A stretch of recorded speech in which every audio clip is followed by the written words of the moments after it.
આપણને ભગવાને ખૂબ સારી ઓર્ગેનોલેપ્ટિક સેન્સીસ આપી છે, જેમાં રંગ, ગંધ અને સ્વાદ.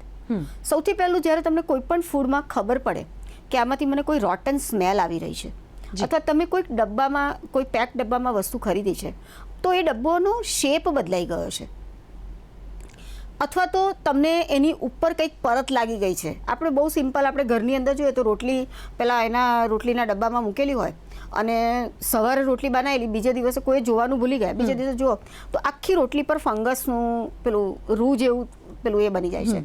એટલે એ રંગ, ગંધ, સ્વાદ એ બહુ જ ઇમ્પોર્ટન્ટ છે અને એ દરેક વ્યક્તિએ એ સેન્સીસથી જોઈને પછી જ પોતાના બાળકને કે પોતે એ વસ્તુને આરોગવી જોઈએ. સો મેની ટાઈમ્સ મેં એવું ઓબ્ઝર્વ કર્યું છે કે ગૃહિણી શું કરે છે, એક કેરી છે અથવા એક ફ્રૂટ છે, એ એક સાઈડથી ખરાબ એને દેખાય છે, તો એટલો પોર્શન કટ કરી અને બાકીનું ફ્રૂટ એ પોતે ખાઈ લેશે અથવા પોતાના બાળકોને આપે છે.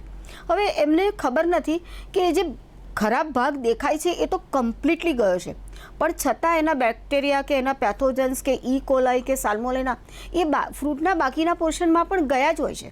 એટલે એ આખું ફ્રૂટને ફેંકી જ દેવું પડે. પણ આ બધી જ સમજણ ધીરે ધીરે જેમ જેમ આપણે કેળવણી લઈશું, જેમ જેમ આપણે એક ગ્રાહક તરીકે જાગૃત બનશું, ત્યારે જ આપણને ખબર પડશે.